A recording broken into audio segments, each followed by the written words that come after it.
Hello everyone. The basics of Python for data analysis video tutorial series मा तपाईलाई स्वागत छ. यो ट्युटोरियल सिरिज को आज फोर्थ भिडियो हो. ओके सो आजको भिडियोमा चाहिँ हामी यो सिलेबसमा रहेको जुन च्याप्टर नम्बर 1 छ इन्ट्रोडक्सन टु प्रोग्रामिङ यसको हामीले सुरुको चारवटा टपिक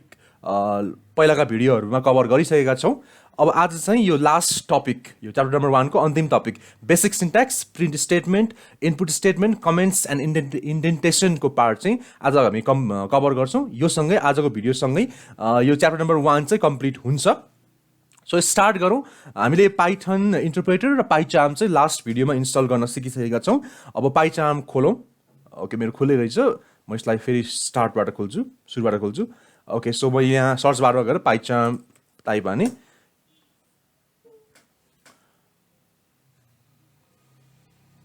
ओके सो पाइचार्म खुल्दै छ. अनि पाइचार्ममा हामीले लास्ट टाइम प्रोजेक्ट क्रिएट गर्न पनि सिकेका थियौं. यदि तपाईहरुकोमा यसो सिधै आएन भने मेरोमा चाहिँ सिधै यो खालको विन्डो आयो. यदि तपाईहरुकोमा चाहिँ सिधै यो खालको पनि आउन सक्छ. यही भन्नाले प्रोजेक्ट खुलेको अवस्थाको विन्डो पनि आउन सक्छ. त्यो किन भन्दाखेरि तपाईले लास्ट टाइम चाहिँ बन्द गर्दाखेरि प्रोजेक्ट खुल्लै राखेर बन्द गर्नुभयो भने चाहिँ सिधै त्यो लास्ट टाइम खुल्लै राखेर छोडेको प्रोजेक्ट चाहिँ अटोमेटिक खुल्छ. सो तपाईको चाहिँ सिधै खोल्दाखेरि यो स्टेटमा आउन सक्छ. आएन भने पनि ठीक छ, प्रब्लम भएन. यो स्टेटमा आयो भने यो तपाईलाई यही प्रोजेक्टमा काम गर्नु छ भने यहाँ काम गर्न सुरु गरे भयो. तर यो प्रोजेक्ट काम गर्नु छैन भने चाहिँ यो प्रोजेक्टलाई क्लोज गरिदिँदा हुन्छ. ओके सो अनि यो स्टेटमा आउँछ. ओके सो अब चाहिँ म आज चाहिँ काम गर्नको लागि एउटा नयाँ प्रोजेक्ट क्रिएट गर्छु. प्रोजेक्टको बारेमा प्रोजेक्ट किन क्रिएट गर्ने के हो भन्ने बारेमा हामीले लास्ट भिडियोमा पनि केही कुरा डिस्कस गरेका थियौं. सो फेरि एकपटक म यसमा भनिदिन्छु. हामीले कुनै एउटा टास्क गर्दैछौँ, कुनै एउटा पेपरको लागि, कुनै एउटा पेपर लेख्नको लागि चाहिँ हामीले डेटा एनालाइसिस गर्दैछौँ लेट्स से. त्यो बेलामा चाहिँ त्यो पेपरको लागि धेरै फर्म अफ डेटा एनालाइसिस गर्नुपर्ने हुन्छ, धेरैवटा फाइल बनाउनु पर्ने हुनसक्छ पाइथनको. अनि त्यो सबै फाइललाई चाहिँ त्यो एउटा प्रोजेक्ट भित्र राखिदियो भने पछि हामीलाई म्यानेज गर्न सजिलो हुन्छ. त्यसकारण हामीले एक खालको टास्कको लागि चाहिँ एउटा प्रोजेक्ट क्रिएट गरिदिन्छौँ र त्यो टास्क भित्रको सबै जति पनि पाइथन फाइल बनाउनु पर्छ त्यो पाइथन फाइलहरूलाई चाहिँ त्यो प्रोजेक्ट भित्र हालिदिन्छौँ. त्यो गर्दाखेरि हामीलाई पछि म्यानेज गर्न सजिलो हुन्छ. लेट्स से म आज चाहिँ एउटा मेरो बेसिक सिन्ट्याक्स भन्ने एउटा टास्क छ मेरो, त्यो क्रिएट गर्न त्यसको लागि एउटा प्रोजेक्ट क्रिएट गर्छु. सो प्रोजेक्ट क्रिएट गर्ने तरिका पहिला जस्तै हो. यो विन्डो आइसकेपछि न्यू प्रोजेक्टमा क्लिक गर्नुस् र यहाँनिर गएर चाहिँ एउटा प्रोजेक्टको नाम दिनुस्. कहाँ कुन ठाउँमा कुन लोकेसनमा सेभ गर्ने हो. म ड्राइभमै यो ई ड्राइभ भित्रको ड्राइभमै हालिदिन्छु र ओके गरिदिन्छु. र प्रोजेक्टको नाम चाहिँ ब्याकस्ल्यास दिएर प्रोजेक्टको नाम चाहिँ के राखौँ अब बेसिक सिन्ट्याक्स हालिदिन्छु. ल बेसिक सिन्ट्याक्स हाल्ने. सबै ठिक छ. क्रिएट गर्दै प्रोजेक्ट. अब यो प्रोजेक्ट क्रिएट हुन एकछिन टाइम लाग्छ. एकछिन वेट गरौँ.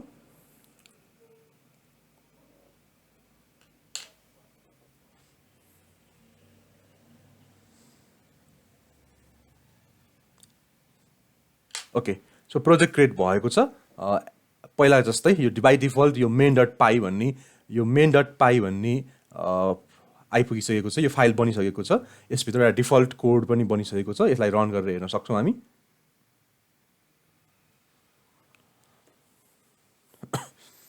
रन गर्दाखेरि चाहिँ हाई पाइचार्म भनेर आइसकेको छ. यो भनेको चाहिँ हाम्रो प्रोजेक्ट करेक्टली क्रिएट भयो, सबै कुरा ठिक छ.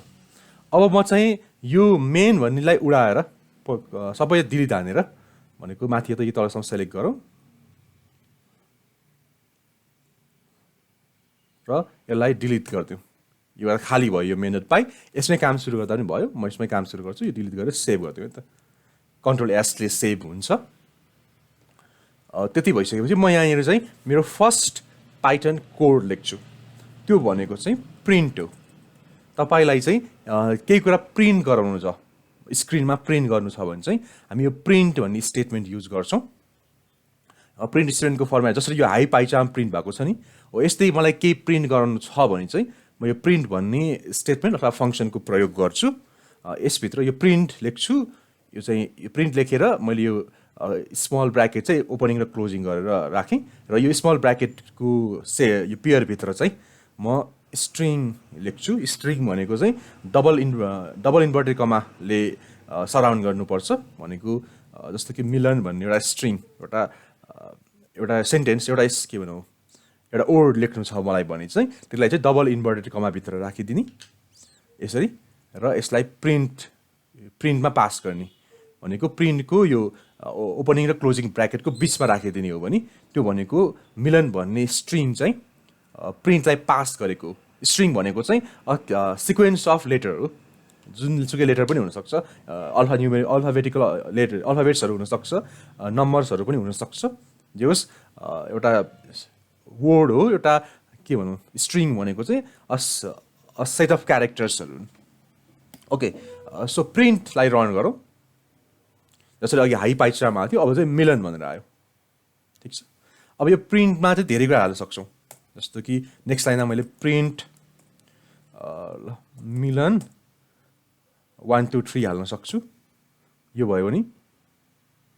मिलन फर्स्ट लाइनबाट चाहिँ मिलन भन्ने प्रिन्ट भयो सेकेन्ड लाइनबाट चाहिँ मिलन 1 2 3 भन्ने प्रिन्ट भयो हाम्रो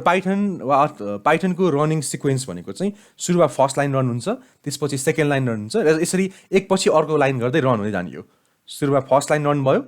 फर्स्ट लाइन रन भएपछि प्रिन्ट मिलन गरेका छौँ हामीले डबल इन्भर्टेड कमाभित्र मिलन राखेर प्रिन्ट भन्ने एउटा फङ्सनलाई पास गरेका छौँ हामीले त्यो स्ट्रिङ यो स्ट्रिङहरूको बारेमा चाहिँ पछि पनि अरू च्याप्टर्सहरूमा पनि छ त्यो टाइममा अरू डिटेलमा जाउँला जस अहिलेलाई यति बुझ्नुहोस् कि डबल इन्भर्टेड कमाभित्र हामीले कुनै क्यारेक्टरहरू राख्यौँ भने चाहिँ त्यो चाहिँ स्ट्रिङ बन्छ र स्ट्रिङ चाहिँ हामीले प्रिन्टको त्यो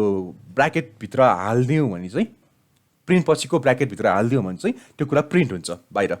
ओके सो फर्स्ट लाइनले चाहिँ प्रिन्ट मिलन गरेपछि मिलन प्रिन्ट भयो र सेकेन्ड लाइनले चाहिँ त्यो फर्स्ट लाइन सकेपछि प्रोग्राम चाहिँ सेकेन्ड लाइनमा जान्छ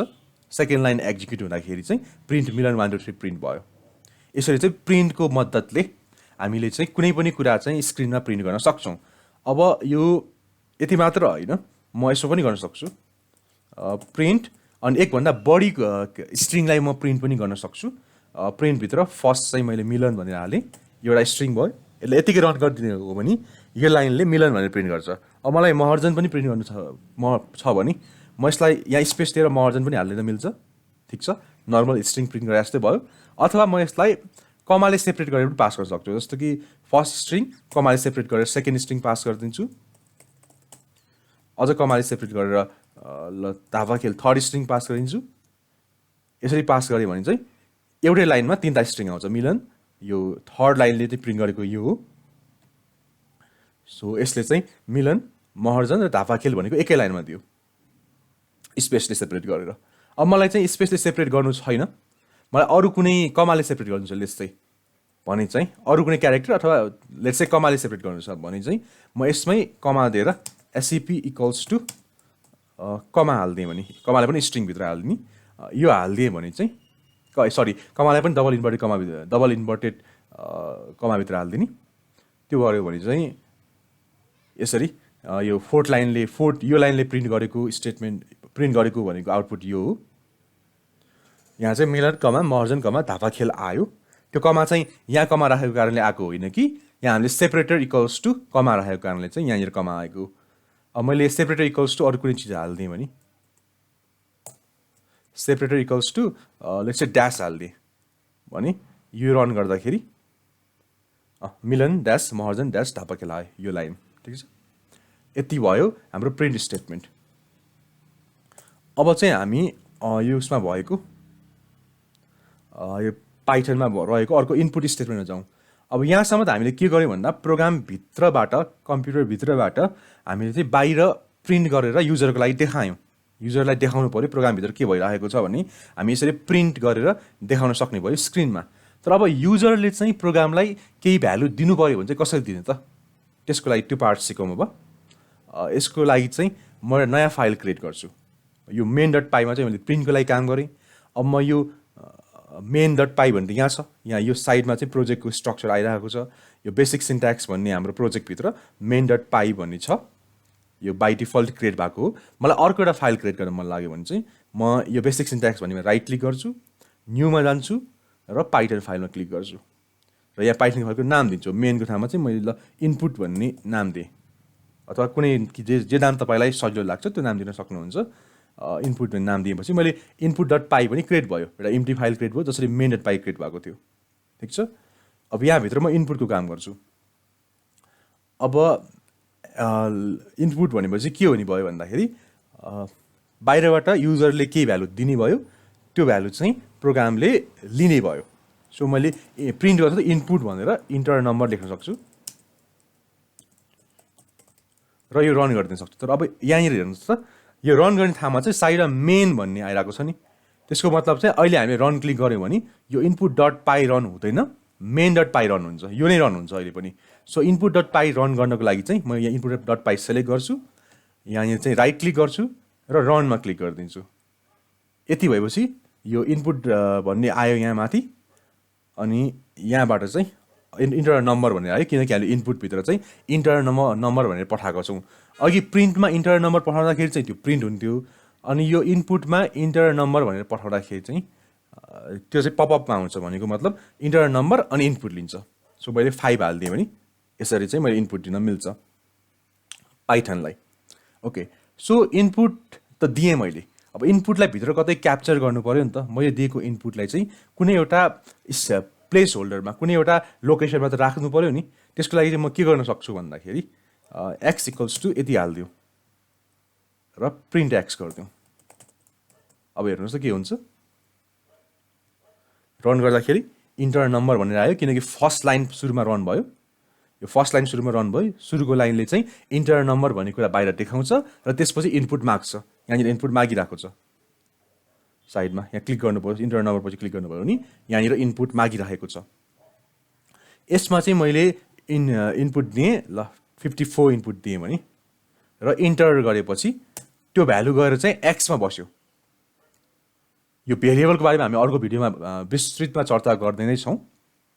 अहिलेको लागि चाहिँ यहाँ हेरौँ यो इनपुट दिएपछि हामीले यहाँनिर भ्यालु 54 लेखेर इन्टर गरेपछि त्यो भ्यालु गएर चाहिँ एक्समा गएर बस्यो र अब हामीले प्रिन्ट एक्स गर्दाखेरि चाहिँ यो एक्सको भ्यालु एक्समा जे भ्यालु छ त्यो प्रिन्ट भयो 54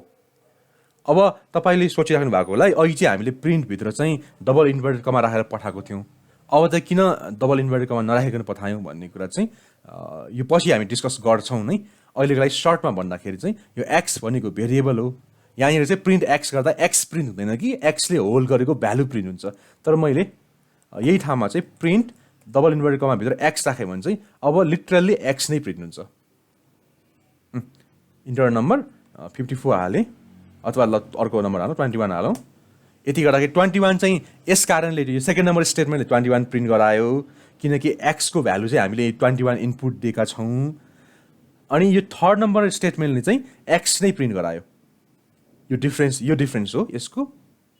सो यो भेरिएबल्सको बारेमा चाहिँ हामी पछि पढ्छौँ नै यो इनपुट पनि एउटा बेसिक सिन्ट्याक्स हो भनेर तपाईँ बुझिराख्नुहोस् यसमा हामी डिटेलमा हामी पछि हेर्छौँ नै यो किन यस्तो एक्स भनेको के हो भेरिएबल कति टाइपको हुन्छ यो बारेमा हामी हेर्छौँ नै अर्को भिडियोहरूमा अहिले चाहिँ यति बुझ्नुहोस् यो प्रिन्टको स्टेटमेन्ट र इनपुटको स्टेटमेन्टहरू बुझ्नुहोस् अनि त्यसपछि अर्को भनेको चाहिँ अब तपाईँले एकचोटि चाहिँ यो इनपुट डट पाई यहाँबाट रन गर्नु राइट क्लिक गराएर अनि यहाँबाट रन गरिसकेपछि चाहिँ अब यहाँ पनि आइसक्यो नि त अब सिधै तपाईँले यहाँबाट रन गर्नु मिल्छ होइन ठिक छ है अनि त्यसपछि तपाईँ मेन रन गर्न चाहनुहुन्छ भने किनकि हामीसँग दुईवटा फाइल छ नि त मेन डट पाई र इनपुट डट पाई मेन रन गर्ने हो भने चाहिँ यहाँबाट सेलेक्ट गरेर मेनमा जाने अनि त्यसपछि यो रन गरिदिने अब यो रन गर्दाखेरि इनपुट डट पाई होइन कि मेन डट पाई रन भयो यहाँबाट टोगल गरेर कुन चाहिँ रन गर्ने हो सेलेक्ट गरेर अनि यो बटन हिट गर्न सक्नुहुन्छ तपाईँ ओके सो अहिलेसम्म हामीले चाहिँ यो दुईवटा प्रिन्ट स्टेटमेन्ट र इनपुट स्टेटमेन्ट हामीले पढ्यौँ अब कमेन्ट्स पढौँ अब पाइथनमा चाहिँ यो अगाडि चाहिँ ह्यास राखेर योवाला सिम्बल राखेर चाहिँ यो लाइनलाई कमेन्ट गर्न सकिन्छ कमेन्ट गर्नु भनेको चाहिँ अब पाइथन फाइलमा यो लाइन रहन्छ तर यो लाइन चाहिँ हामीले पाइथनको यो फाइल रन गर्दाखेरि यो लाइन रन हुँदैन यो लाइन चाहिँ यत्तिकै हेर्नको लागि छ तर as a code as a command चाहिँ अब यो पाइथनले यो लाइनलाई लिँदैन अगाडि यो ह्यास राखिसकेपछि चाहिँ यसपछि यो कमेन्ट भयो यसको युज चाहिँ हामी कुनै कोडलाई चाहिँ डिस्क्राइब गर्नको लागि के लेख्नु पऱ्यो भने हुन्छ जस्तो कि मैले चाहिँ यो कोडलाई चाहिँ डिस्क्राइब गर्नको लागि यो लाइनलाई डिस्क्राइब गर्नको लागि चाहिँ मैले यहाँनिर चाहिँ कमेन्ट लेख्न सक्छु मैले ह्यासबाट सुरु गर्छु अनि त्यसपछि दिस इज अ कमेन्ट अनि यहाँ केही कमेन्ट लेख्न सक्छु त्यो भइसकेपछि मैले चाहिँ यो कोडले के काम गर्छ भन्ने कुरा पनि डिस्क्राइब गर्न सक्छु कमेन्टमा यो भयो भने कोड मोर रिडेबल हुन्छ मैले यो लाइनमा गएर के काम गरेँ भनेर ह्यास अगाडि राखेर त्यसपछि मजाले लेख्न सकिन्छ यो लाइन फाइलमा चाहिँ रहन्छ हेर्नको लागि छ यो लाइन तर प्रोग्रामले यो लाइन लिँदैन यो लाइन प्रोग्रामको लागि चाहिँ यो लाइन छैन भनेर बुझ्दा हुन्छ यति भइसकेपछि कमेन्ट पनि भयो अब हामीले यो ह्यास राखेर कमेन्ट गर्ने त भन्यौँ तर अब 10वटा लाइनलाई चाहिँ कमेन्ट गर्नु पर्यो 10वटा लाइनको कमेन्ट लेख्नु पर्यो भने चाहिँ सबै लाइनमा ह्यास राख्नु चाहिँ गाह्रो हुन्छ नि त 10 वटा ह्यास टाइप गर्नुपर्छ नि त सो एउटा सर्टकट छ मैले चाहिँ यो 3टै लाइनलाई कमेन्ट गर्नु पर्यो भने कमेन्टमा लानु पर्यो भने चाहिँ यो सेलेक्ट गर्ने कन्ट्रोल थिच्ने र स्ल्यास थिचिदिने यसो गर्दाखेरि यो 3टै लाइन कमेन्टमा गयो अब मैले रन गरेँ भने यो सुरुको यो लाइन नम्बर 2 को मात्र रन हुन्छ किनकि यो मात्र कमेन्ट भएको छैन बाँकी सबैलाई हामीले कमेन्ट बनाइसकेका छौँ नि त अब यिनीहरू चाहिँ पाइथन कोड होइन कि यिनीहरू चाहिँ अब कमेन्ट भयो कि ठिक छ अनि त्यसपछि चाहिँ यदि यो लाइन अफ कोडलाई चाहिँ अनकमेन्ट गर्नु छ भने चाहिँ फेरि सेलेक्ट गर्ने र कन्ट्रोल स्ल्यास थिच्दिने अनकमेन्ट भयो अब चाहिँ रन गर्दाखेरि यो सबै 4वटै लाइन रन हुन्छ लाइन नम्बर 2 लाइन नम्बर 5 6 र 7 सबै रन हुन्छ यो कमेन्टको पार्ट भयो त्यसपछि अर्को भनेको चाहिँ लास्ट भनेको इन्डेन्टेसनको छ इन्डेन्टेसन भनेको चाहिँ पाइथनमा चाहिँ यो लाइन हामीले स्टार्ट कहाँबाट गर्छौँ भन्ने कुरा म्याटर गर्छ क्या जस्तो कि मैले चाहिँ यो लाइनलाई चाहिँ एउटा ट्याब हानेर यति भित्र लगेर रन गर्न मिल्दैन यो इरर हो पाइथनमा यसको सर्टेन अरू मिनिङ छ मैले चाहिँ यो फ्लोमा रन भएको सबै कमान्डहरूलाई चाहिँ एउटै अगाडि स्टार्टिङ पोइन्टबाट रन गर्नुपर्छ मैले यो इन्डेन्टेसन गर्न पाइनँ इन्डेन्टेसन भनेको चाहिँ यो अगाडिको लाइनबाट अलिकति ट्याब अथवा केही हिट गरेर भित्र पठायो भने चाहिँ यो इन्डेन्टेसन हो यसको आफ्नै मिनिङ छ सो पाइथनमा चाहिँ यसरी रन गर्न पाइँदैन यसरी रन गऱ्यो भने चाहिँ इरर आउँछ यहाँनिर चाहिँ इन्डेन्टेसन इरर भनेर आयो अनएक्सपेक्टेड इन्डेन्टेसन भयो यो इन्डेन्टेसनको सर्टेन मिनिङ छ हामी पछि हेर्छौँ सर्टेन कन्डिसनमा सर्टेन टाइममा मात्र इन्डेन्टेसन गर्न पाइन्छ नत्र यत्तिकै हामीले पाइथनको फ्लोमा स्पेसहरू यहाँ अगाडि चाहिँ राख्दिन पाइँदैन ओके सो यति नै भयो पाइथनको इन्डेन्टेसनको पार्ट र यो बेसिक सिन्ट्याक्सको पार्टमा यति नै भयो यति नै तपाईँ यो दुईवटा फाइल तपाईँले रन गर्न सक्नुभयो भने यो बेसिक सिन्ट्याक्सको पार्ट कभर भइ नै हाल्यो अब तपाईँ यहाँनिर प्रिन्टभित्र आफ्नो नाम राखेर हेर्नुहोस् अथवा अरू चिजहरू राखेर एक्सपेरिमेन्ट गरेर हेर्नुहोस् प्रिन्टभित्र आजलाई यति नै गरौँ केही नबुझ्नु भएको छ भने कमेन्टमा सोध्नुहोस् थ्याङ्क यू